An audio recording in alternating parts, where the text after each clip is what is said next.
ठरलं तर मग या मालिकेच्या आजच्या भागात इथे आपण पाहत असतो की सायली आणि अर्जुन खरं इथे मेहपतला भेटायला आलेले असतात, त्याला विचारपूस करण्यासाठी आलेले असतात. तेव्हा इथे सायली मेहपतला म्हणत असते की तू नक्की कोणाला वाचवण्याचा प्रयत्न करतोस हे आम्हाला नक्कीच माहीत आहे.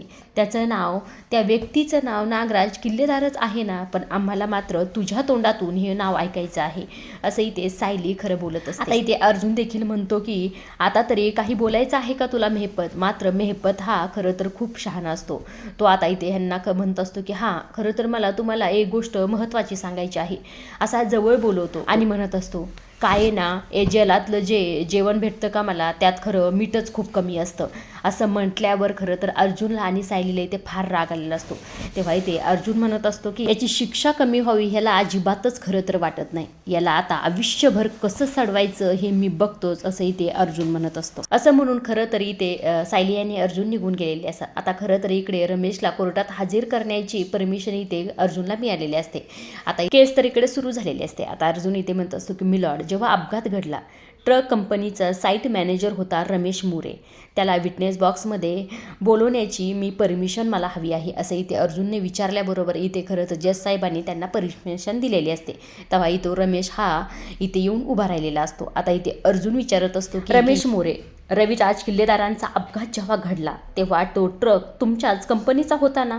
तेव्हा तो रमेश म्हणत असतो की हा बरोबर आहे, होता, असं म्हटल्याबरोबर आता इथे अर्जुन म्हणतो ज्या दिवशी अपघात घडला त्या दिवशी तो ट्रक तुम्ही कुणाला दिला होता, असं अर्जुनने विचारल्याबरोबर तो रमेश म्हणतो असतो यांना. तेव्हा अर्जुन म्हणतो यांना म्हणजे तरी कुणाला, त्याचं नाव सांगा. तेव्हा इथे रमेश म्हणत असतो नागराज किल्लेदार यांनीच माझ्याकडून तो ट्रक मागितला होता. आता इथे खरं तर हे ऐकल्याबरोबर इथे नागराजच्या पायाखालची जमीन सरकलेली असते. आता अर्जुन म्हणतो असतो मिलॉर्ड, पॉईंट टू नोटेड, असं म्हटल्यावर आता तो समोर येतो आणि म्हणत असतो मिलॉर्ड, ज्या ट्रकने अपघात घडला मिलॉर्ड, तो ट्रक अपघाताच्या दिवशी नागराज किल्लेदार यांच्याकडे होता, असं म्हणून मात्र इथे खाली बसलेला असतो. मात्र हा भालेराव इथे फार हुशार असतो, तो आता काही ना काही करणारच असतो. आता तो इथे खरं तर समोर येतो आणि रमेशला इथे प्रश्न विचारत असतो. मिस्टर मोरे, मला आता एक सांगा, तुम्ही ज्यांना ट्रक पुरवला होता ते तुमच्या ओळखीचे होते का तेवढ्यापुरती तुमची भेट झालेली होती, असा इथे प्रश्न विचारलेला असतो. तेव्हा इथे रमेश म्हणत असतो मी त्यांना फक्त एकदाच भेट. आता हे ऐकल्याबरोबर खरं भालेराव इथे म्हणत असतो ट्रक पुरवणे रमेश मोरे यांचा व्यवसाय आहे, जसा वकिली हा माझा व्यवसाय आहे तसाच तुमचाही व्यवसाय आहे मिलॉर्ड.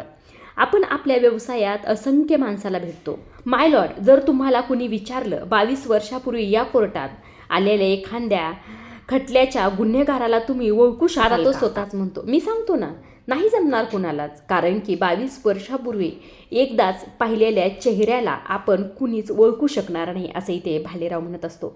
आता तो असं देखील म्हणतो तर मग रमेश हे इतक्या आत्मविश्वासाने कसं सांगू शकतो की 22 वर्षापूर्वी जो ट्रक दिला होता तो ह्या नागराज किल्लेदारांनाच दिला होता म्हणून. हे त्यांना नक्की आठवतंय का कुणीतरी त्यांना आठवण करून देण्याचा प्रयत्न करत आहे मिलॉर्ड, असं इथे भालेराव खरं मिलॉर्डला विचारत असतो. माय लॉर्ड, माझं असं मत आहे की रमेश मोरे यांची जी साक्ष आहे ती बनावट आहे, कारण की ते जे बोलतात त्यांना कुणीतरी ते बोलायला भाग पाडत आहे, असं इथे खरं तर हा भालेराव म्हणत असतो. मात्र इथे सायली आणि अर्जुन आणि चेतन ह्या सगळ्यांनाच फार टेन्शन आलेलं असतं हे सर्व काही ऐकून. मात्र नागराज इथे रिलॅक्स झालेला असतो. अर्जुन मात्र इथे उठलेला असतो. ऑब्जेक्शन मिलॉर्ड, मला मान्य आहे की 22 वर्षापूर्वी आपण एखाद्या व्यक्तीला भेटलो, त्याचा चेहरा कदाचित नाही आपल्या लक्षात राहू शकत, बट मिलॉर्ड, ज्या माणसामुळे एखाद्याचं आयुष्य उद्ध्वस्त झालं असेल तर अशा व्यक्तीला आपण कधीही विसरू शकत नाही. आणि असंच काहीतरी घडले मिलॉर्ड, त्या अपघातामुळे रमेश मोरे यांची त्यावेळेस नोकरी गेली. रमेश मोरे यांनी जेव्हा तो ट्रक नागराज किल्लेदार यांना दिला होता तेव्हा त्यांना तो ट्रक कशासाठी वापरला जाणार आहे हे देखील त्यांना माहीत नव्हतं. या एका चुकीमुळे खरं तर त्यांचं आयुष्य इथे उद्ध्वस्त झालं होतं मिलॉर्ड. म्हणूनच मी सांगतो रमेश मोरे यांना नागराज किल्लेदार यांचा चेहरा चांगला आणि व्यवस्थितच आठवतो. आता हे अर्जुनचं बोलणं खरं जज साहेबांना पटलेलं असतं. मात्र हा भालेराव काही ते शांत बसत नसतो. तो लगेच म्हणतो तरीसुद्धा रमेश यांची साक्ष म्हणजे नागराज किल्लेदार यांनी अपघाताची सुपारी दिली होती हा ठोस पुरावा होऊ शकत नाही माय लॉर्ड. फक्त अर्जुन सुभेदार इथं कोर्टांचा वेळ वाया घालत आहे, असं इथे भाले. आता इथे अर्जुन देखील शांत बसत नाही, कारण की तो देखील इथे तेवढाच प्रयत्न करत असतो की नागराजला इथे शिक्षा झालीच पाहिजे. आता इथे खरं तर अर्जुन म्हणत असतो त्या दिवशी 2 लोकांचा खून होऊ शकला असता माय लॉर्ड, त्या दिवशी फक्त रविराज किल्लेदार आणि त्यांची फॅमिलीच नाही तर रमेश मोरे यांचं देखील आयुष्य उद्ध्वस्त झालं. तरी सुद्धा त्यांची साक्ष महत्त्वाची नाही असे ॲडव्होकेट भालेराव यांना खरंच वाटतं का, असा प्रश्न इथे भालेरावांना खरं तर अर्जुनने विचारलेला असतो. आता अर्जुन असा देखील इथे म्हणतो, मी कोर्टाला एक विनंती करतो की ह्या नागराज किल्लेदारला जास्तीत जास्त शिक्षा व्हावी. अर्जुनचं बोलणं इथे झालेलं असतो, त्यामुळे तो इथे खाली बसलेला असतो. आता निर्णयाची वाट पाहत असतात. आता इथे जज साहेब थोडा वेळ घेतात आणि नंतर बोलत असतात, एकाच व्यक्तीची साक्षीवर खरं ही पूर्ण केस उभी राहू शकत नाही. जर तुमच्याकडे यापेक्षा जास्त पुरावे नसतील तर ही केस डिसमिस केली असं म्हटल्यावर खरं तर सायली आणि अर्जुनच्या पायाखालची जमीन सरकलेली असते. इथे रमेश देखील फार, कारण की हा नागराज जर बाहेर आला तर माझं काही खरं नाही असं इथे रमेशला वाटत असतं. आता हा भालेराव इथे उठत असतो. थँक्यू माय लॉर्ड असं म्हटल्याबरोबर तो, मी कोर्टाला विनंती करत आहे की नागराज किल्लेदार यांना पूर्णपणे निर्दोष जाहीर करावं असं इथे हा भालेराव म्हणत असतो. त्यांची इथे निर्दोष सुटका करावी, कारण की अर्जुन सुभेदार यांनी खरं तर त्यांच्या विरोधात कोणतेही ठोस पुरावे इथे सादर केलेले नाही असं म्हणून खरं तर हा भालेराव इथं बसलेला असतो. आता निर्णय असतो तो म्हणजे जज साहेबाचा. आता हा शेवटचा निर्णय असतो.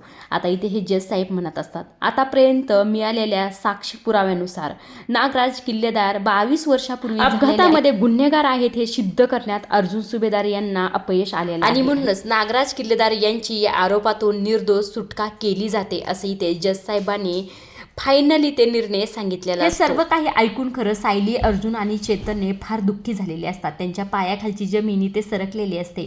पण मात्र इकडे भालेराव आणि नागराज मात्र फार, नागराजची या केसमधून तर निर्दोष सुटका झालेली असते. मात्र तो आता जेलमधून येतो का नाही हे पाहण्यासारखंच आहे, कारण की अर्जुन देखील कमी नसतो. तो देखील आता त्याच्यावर दुसरी कोणती केस टाकतो हे पाहण्यासारखंच आहे. आजच्या पुरतं